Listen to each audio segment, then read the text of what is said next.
of us, at some point in our lives, experience moments when it feels like everything is spinning out of control. Whether it stems from losing a job, a relationship falling apart, or simply being overwhelmed by the relentless pace of our daily routines. These experiences can often leave us feeling powerless and emotionally drained. But what if I were to tell you that there's a way not just to endure these challenges, but to actually thrive in the midst of them? Today, we're going to take a deeper look into the timeless wisdom of Seneca, a philosopher from ancient times who mastered the ability to remain calm and composed in an unpredictable world. His teachings on Stoicism are far from just abstract philosophy. They are practical life strategies that have helped guide countless leaders, thinkers, and everyday individuals throughout history. And they still hold the power to support us today. By the time we reach the end of this video, you'll be equipped with a toolkit filled with Stoic principles, designed to help you build mental resilience and regain control over both your emotions and your responses, no matter what life decides to throw your way. So stick with me as we uncover how these ancient teachings can be integrated into our modern lives, helping us achieve a more grounded, peaceful way of living. If you value the work we do here and would like to support the channel, I'd be grateful if you could do one simple, free thing. Hit that subscribe button. It truly helps us continue creating and sharing content like this with you. Also, I encourage you not to skip any part of this video. If you're here watching, it means you're not like most people. You're someone who understands the value of diving deep into meaningful ideas, so consider yourself part of a rare group. Number 1, focus on one activity. Seneca's teaching that to be everywhere is to be nowhere delivers a crucial insight, one that we often overlook in our pursuit to do more and be more in today's fast-paced world. This idea, the importance of focusing on just one activity at a time, lies at the heart of Stoic philosophy and can completely change the way we handle our daily lives. In a world where multitasking is celebrated as a skill, we need to pause and reevaluate how effective that really is. When we try to do too many things at once, our attention becomes scattered, and this usually leads to more mistakes and a drop in the quality of our work. Marcus Aurelius, another Stoic philosopher, echoed this wisdom when he urged us to concentrate every minute like a Roman, like a man doing what's in front of him with focused sincerity, willingness, and justice, free from distractions. This kind of concentration isn't just about improving our productivity. It's about developing a certain mental quality that values depth over breadth, giving our full attention to just one task, whether it's a work-related duty, a personal goal, or a heartfelt conversation, allows us to fully immerse ourselves and find greater satisfaction in what we do. Plato might say that this single-minded focus helps us connect more deeply with beauty and truth in our efforts, bringing us closer to excellence and virtue. In psychological terms, focusing on one thing at a time significantly lightens the cognitive load our brain carries, reducing stress and helping us make clearer, better decisions.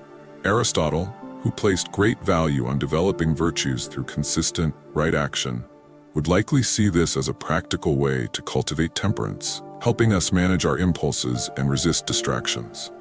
By practicing this kind of focus, we not only follow in the footsteps of the Stoics, but also align ourselves with what modern science says about how our brains work best. Our lives, as well as our work, tend to improve when we slow down and give our full attention to just one thing at a time. Socrates, known for his intense focus and deep dialogue, showed just how powerful this approach can be. So embracing this Stoic principle doesn't only make us more efficient, it also shapes us into more thoughtful, calm, and balanced individuals. It's a conscious rejection of the chaos that comes with multitasking and a move toward a more deliberate, purposeful way of being. And as we practice this, we'll likely find that our results improve, not only in what we produce, but in how we feel overall. Number 2, practice philosophy to control your impulses. Seneca's insight that all the greatest torments are the result of an undisciplined mind reveals something profound about our nature. So many of our emotional struggles come not from the outside world, but from within, specifically from the impulses we fail to understand or manage. Stoicism, with its emphasis on rational thought and self-discipline, offers a powerful way to meet this challenge. Rather than pushing our emotions away or trying to suppress them, Stoicism encourages us to understand and guide them. The first step in managing our impulses is building self-awareness. Epictetus, another Stoic thinker, said, "No man is free who is not master of himself." This reminds us that true freedom comes from self-control. By becoming more aware of our emotional triggers, we're better prepared to respond in rational, value-aligned ways. This doesn't mean ignoring how we feel. It means understanding our emotions deeply enough that we don't act on them impulsively. Instead, we can choose how we respond, acting thoughtfully and deliberately in ways that support our long-term goals and principles.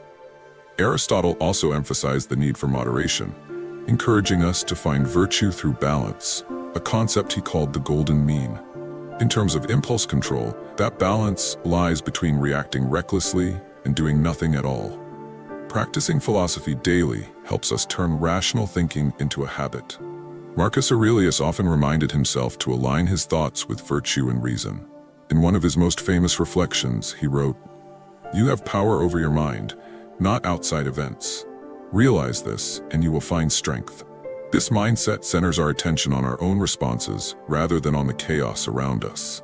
When we examine our impulses through the lens of Stoic wisdom, we begin making decisions not based on fleeting emotions, but on thoughtful consideration.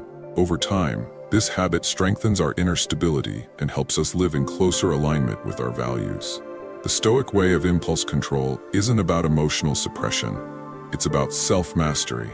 It's about turning philosophy into a living practice, one that elevates our reactions and enriches our lives with meaning. This disciplined mindset helps us avoid needless emotional pain and builds a stronger, more intentional life. Each time we choose reason over reaction, we reinforce the belief that we are capable of creating a life that is thoughtful, principled, and resilient. Number 3, stay prepared.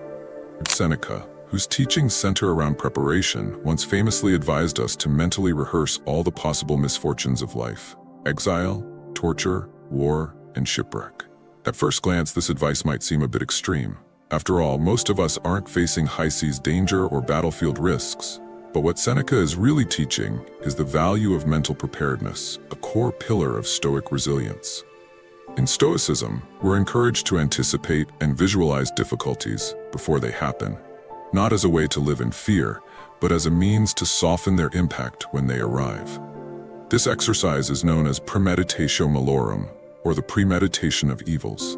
It's about preparing ourselves emotionally and mentally for the inevitable. So when challenges arise, we aren't shocked, we're ready. Consider how athletes train under demanding conditions to prepare themselves for the rigors of real competition. In the same way, mentally rehearsing adversity helps condition our minds to stay calm and composed under pressure. This kind of thinking also fosters gratitude. When we acknowledge how much worse things could be, our current problems start to feel a lot more manageable. Applying this doesn't mean you should be anxious about everything that might go wrong. Instead, it's about realistically acknowledging potential obstacles and building a proactive mindset. For example, if you're concerned about job stability, instead of letting that anxiety consume you, you might begin updating your resume, enhancing your skills, or exploring different career options. By doing this, you're not reacting from fear, you're preparing with clarity. This mindset isn't limited to personal issues. It extends into every aspect of life. Whether it's financial uncertainty, health concerns, or personal loss, the practice of preparedness allows us to face challenges with steadiness. When difficulties do come, we're not paralyzed by surprise. We're already thinking about how to move forward. It's this subtle shift from reactive to responsive that gives us an edge in life. Seneca's guidance leads us to cultivate a kind of mental armor, not to harden us against life, but to strengthen us for it. This inner preparedness doesn't mean we expect the worst. It means we are equipped for it, and as a result, we recover faster, grow stronger, and navigate life with greater confidence. Number 4, voluntarily embrace hardships. Seneca also tells us, difficulties strengthen the mind, as labor strengthens the body.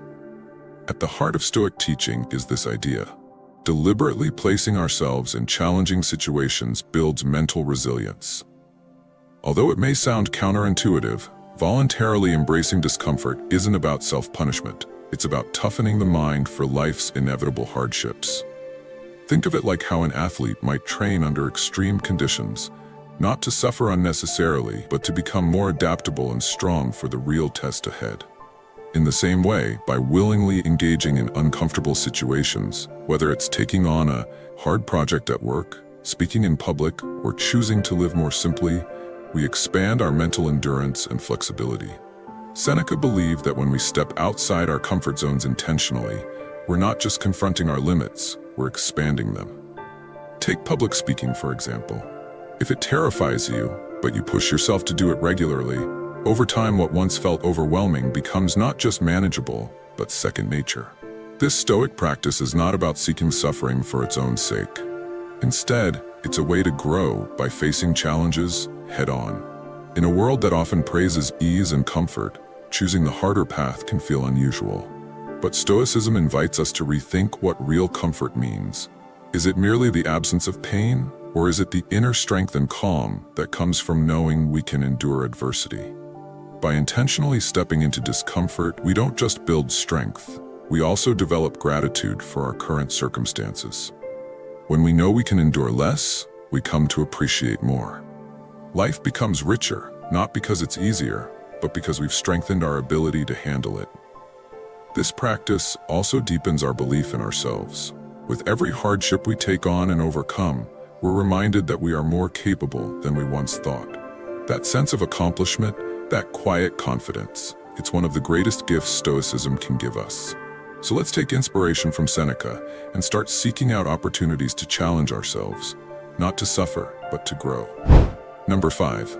Avoid self-victimization. Seneca astutely noted that we suffer more often in imagination than in reality, pointing out that our mental interpretation of events often causes more pain than the events themselves. One of the most powerful lessons Stoicism teaches us is how much our mindset shapes our experience. When we fall into the trap of viewing ourselves as victims of our circumstances, we surrender our personal power and agency. Stoicism teaches that how we choose to perceive challenges makes all the difference. If we label ourselves as passive victims, we give away our strength. But if we look at life's difficulties as opportunities to learn and grow, we maintain control over how we respond. That shift in perspective, from "why is this happening to me?" to "what can I learn from this?" is transformational. Imagine a situation where you don't receive a promotion you were expecting. Your first instinct might be to feel rejected or to assume bias. While those feelings are real, Stoicism asks us to pause and look deeper. Are we only seeing what we lost? What if instead we saw the chance to ask for feedback, improve our skill set, or reevaluate whether this path truly aligns with our aspirations? Avoiding self-victimization doesn't mean ignoring unfairness or difficulty. It means shifting the focus from what's outside of our control to how we choose to respond. This proactive mindset turns pain into a stepping stone rather than a wall. Stoic practice gives us tools to step back from emotional reactions and assess the broader picture. It teaches us that while we can't dictate external events, we have full command over how we interpret and react to them. That power is deeply freeing. This shift also enhances our relationships. When we stop casting ourselves as victims, we interact with others more fairly, with more mutual respect. We no longer blame others for our unhappiness, and we recognize that just as we are responsible for our own peace, so too are others for theirs. In adopting this Stoic approach, we free ourselves from the exhausting cycle of blame and powerlessness. We begin to take full ownership of our stories, embracing the role of the author, not the victim. This mindset is what gives Stoicism its enduring strength, a resilient, empowered way of living. Number 6. Spend time in solitude. Seneca once encouraged us to retire into yourself as much as possible, pointing to the great value of solitude in Stoic philosophy. This isn't an endorsement of social isolation, it's an invitation to step back from the noise of the outside world and reconnect with our inner selves through deep self-reflection. In today's fast-paced and hyper-connected society, we're often so overwhelmed by external demands that we lose touch with our internal compass. True solitude, as Stoicism defines it, isn't about being physically alone. It's about cultivating a state of quiet self-awareness, a space where personal growth and clarity can thrive. The benefits of regular solitude are immense, and Stoic philosophers knew this well. Marcus Aurelius, for instance, often wrote about the need for introspection in his private journals. He believed that inner peace came not from escaping life, but from finding stillness within. "Nowhere," he said, "can man find a quieter or more untroubled retreat than in his own soul." In solitude, we discover a sanctuary where we can reflect without interruption, a retreat from the world where we can examine our values and decisions. Solitude allows us to understand our emotions more clearly and to evaluate our thoughts without the distractions of daily life. It offers a chance to process experiences, assess our goals, and realign our actions with our deeper principles. This self-knowledge is crucial to living a life that's grounded in virtue and authenticity. Aristotle also emphasized the importance of reflection in the pursuit of eudaimonia, a flourishing life. He believed that through understanding ourselves, we develop the virtues that lead to a meaningful existence. Time spent alone allows us to course correct, to fine-tune our path in accordance with our true values. Moreover, solitude strengthens us mentally. Epictetus encouraged people to use quiet time as a tool to prepare for adversity. He saw solitude not as a retreat from responsibility, but as training for the soul. In his words, "It is in your power to withdraw yourself whenever you desire." Perfect tranquility within consists in the good ordering of the mind. The stronger and more ordered our inner world is, the better equipped we are to face the outside world. When we emerge from periods of solitude, we often carry with us more patience, empathy, and clarity, qualities that make us better friends, partners, and colleagues. Far from separating us from others, solitude actually enriches our ability to connect with them more meaningfully. For the Stoics, solitude wasn't about hiding from the world, but about engaging with it more intentionally. Seneca, Marcus Aurelius, and Epictetus all saw solitude as a discipline, a sacred space where we can regain our center and return to life with renewed purpose. As we wrap up today's discussion, it's clear that Stoicism is not just a collection of abstract ideas stored in ancient texts. Instead, it provides us with a rich set of practical tools we can apply in everyday life to help us grow into more resilient, mindful, and intentional individuals. Through Stoicism, we learn to embrace focus, develop self-control, prepare for adversity, welcome discomfort, reject victimhood, and seek out the wisdom found in solitude. Each of these teachings challenges us to turn inward and examine our character, encouraging us to face life with courage and honesty. Remember, Stoicism doesn't promise a life without difficulty. Rather, it offers a powerful mindset and philosophy that equips us to deal with those difficulties more effectively. Every obstacle becomes an opportunity to practice virtue, and every hardship becomes a test of our strength and resolve. By embracing these Stoic principles, we do more than just survive the challenges of life. We begin to thrive. We discover a sense of calm and fulfillment that doesn't come from what happens around us, but from the mindset we cultivate within. So in the spirit of Stoicism, let's continue walking this path. Let's aim to be a little better than we were yesterday, to live each day with intention, discipline, and virtue. If you'd like to keep exploring these timeless ideas, check out one of the videos on your screen now. They'll help you dive even deeper into applying Stoic philosophy in practical, meaningful ways. Thank you for choosing to spend your time with us here at Anonymous Achiever. We appreciate your curiosity and commitment to personal growth. Remember, the path to wisdom is long and not always easy, but every step you take brings you closer to a more grounded and meaningful life. Keep walking bravely. What are your views on this? Share your thoughts in the comments below. I will personally read all of your comments. And if you seriously want to level up in life, don't forget to show some love by hitting the like and subscribe button. Stay strong. Until next time.